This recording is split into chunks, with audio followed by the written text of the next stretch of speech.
Ciao Juventini of the world, my name is Giuseppe, welcome back on the channel. Guys, 2 games before the end of club football, because then we will focus on World Cup Qatar 2022. No Juventus until 2023, so try to enjoy Verona game of tomorrow. Let's try to enjoy the big game versus Lazio on Sunday, so 2 remaining games and then it's over. A lot of things already happened today with the press conference of Massimiliano Allegri. Speaking about that armband, why Danilo and not Quadrado? Remain on the channel if you want to discover, because everything was really well explained. We have to speak about Serie A, Napoli and Milan. Really a lot of things happened yesterday already. Alternating ranking of Serie A because of some really strange decision.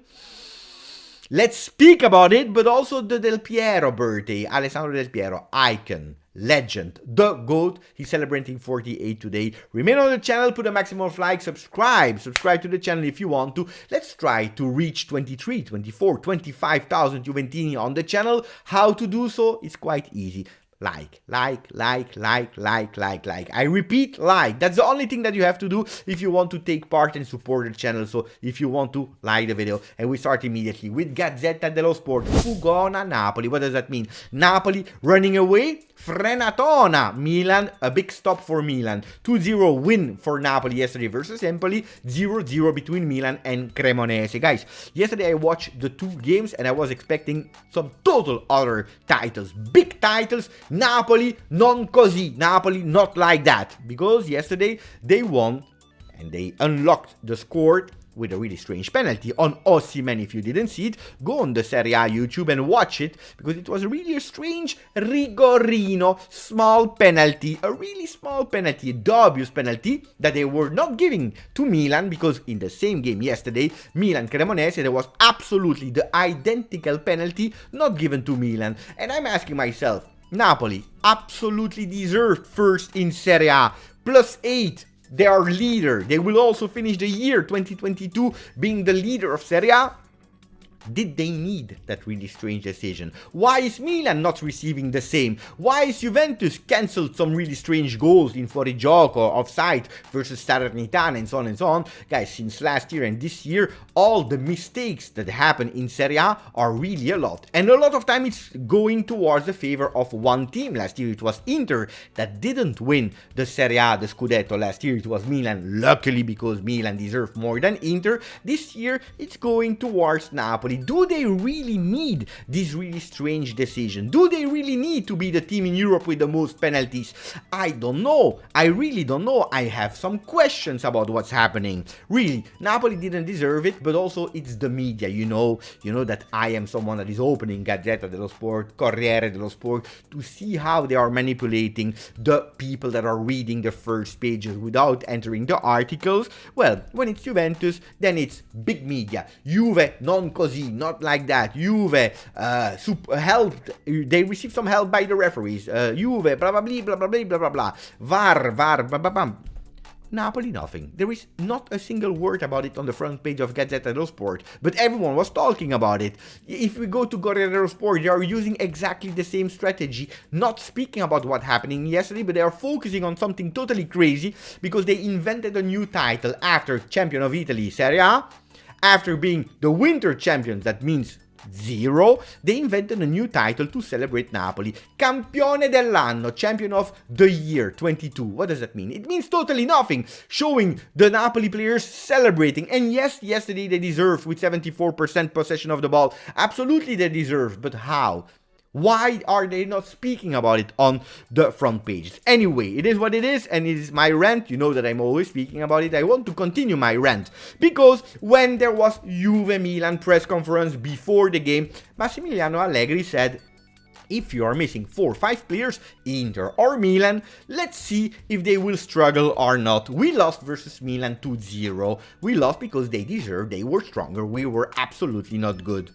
And people, they started to mock Juventus and Massimiliano Allegri, saying that it was an excuse, that Pioli drinking the coffee, ciao ciao my friends of IFTV, Pioli drinking the coffee, the espresso, he showed Allegri how to win with 4 or 5 absences. Well, first of all, it was totally not okay and not acceptable, at least for me as a Juventino. I didn't speak about it too much.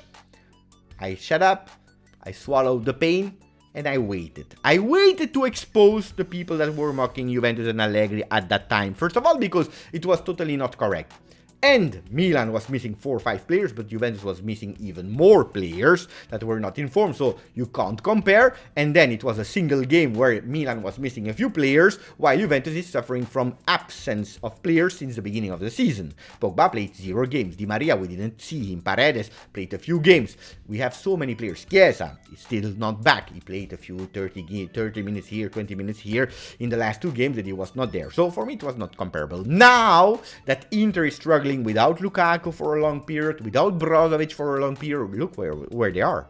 Look at Milan, yesterday 0-0 versus Cremonese, without Giroud because of his own stupidity taking away the shirt, without Hernandez because he was suspended, without Maignan, without Calabria, without Florenzi. Look at the results. Even if they won a few games at the last minute, like we should have won versus Salernitana, look at the problems, and here we are. And that's what I want to say before criticizing what Max Allegri said. And you can criticize him on his game, but not on logical things. He said something totally logical. If you are missing 4 or 5 players, well, you would struggle. Every single team of the world, and it makes totally sense.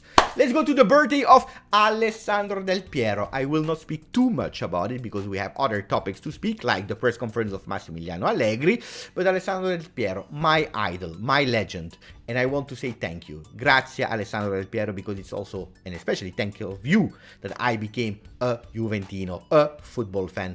Fantastic player. Guys, I have so many emotions of Alessandro Del Piero. I'm honored that I have been part of his story, watching him. I want to know from you in the comment section, if you want to, what was your most beautiful moment of Alessandro Del Piero. I thought about it and I can't. I just can't because there are too many. I just want to say happy birthday to Alessandro Del Piero, and his career as a Juventino was my gift. Grazie Alessandro Del Piero. The words of Massimiliano Allegri in press conference, he spoke about a lot of things. Perin will start tomorrow, but after the Inter, no celebrations anymore. We celebrated at night, we had a lot of joy. Now focus on Verona. What about Di Maria? Di Maria, most likely that he will play 30 minutes more than 90 minutes because he's still not 100% ready to start the game, even if some reporters, some journalists, they were already thinking about Di Maria as the start.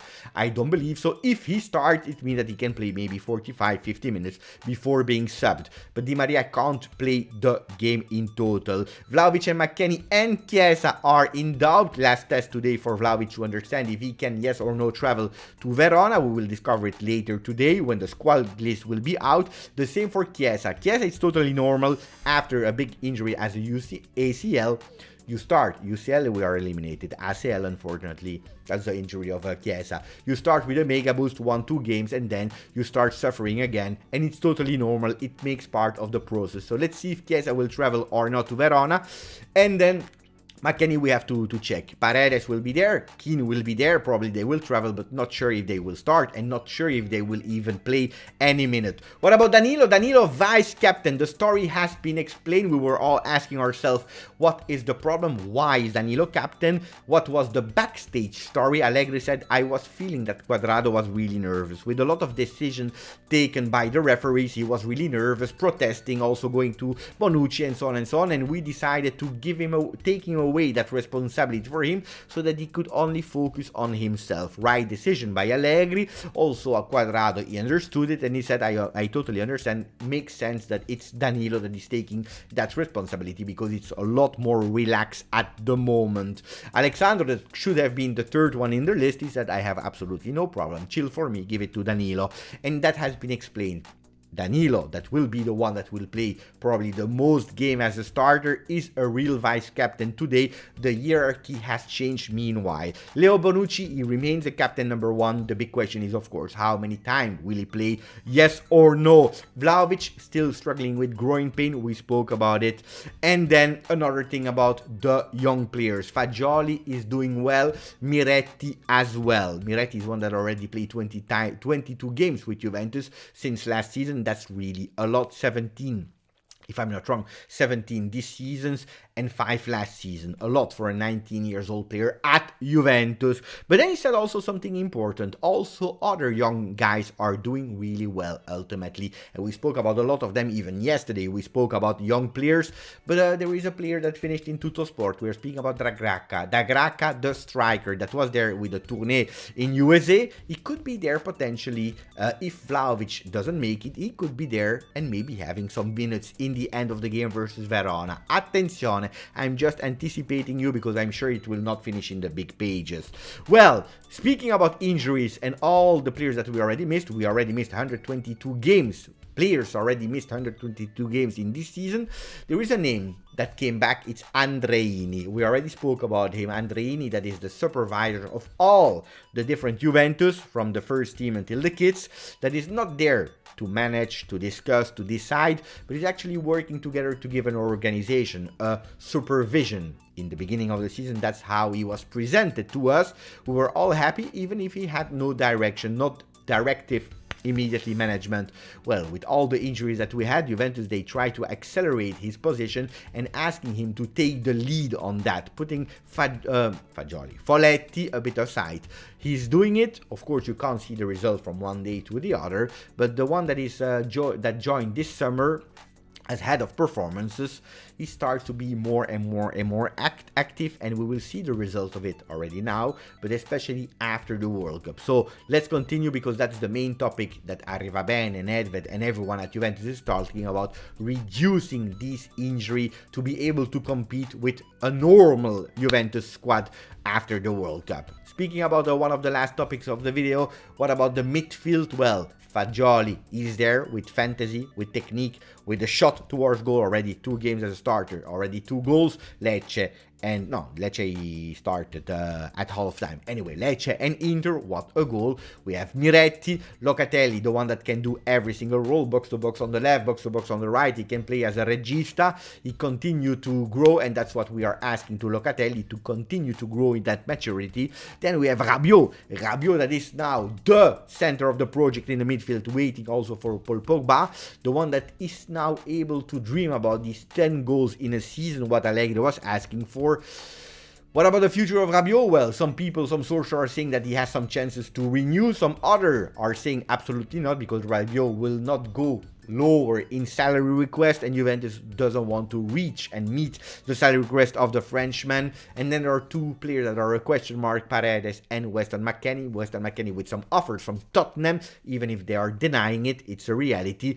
And Paredes, that we need to understand if yes or no he will be a player that we will be able to renew, because at the moment we are not receiving the best from Leandro Paredes. What about Christmas?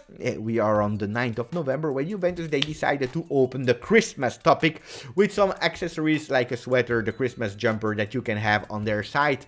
Thinking if you have to buy it or not. It's ridiculous, but I love it. Anyway, it is what it is, guys. Thank you for following the channel. Thank you, if you want to, for that maximum of likes. I have nothing more to say. You waited for nothing, actually. Grazie, Forza Juve. Ciao.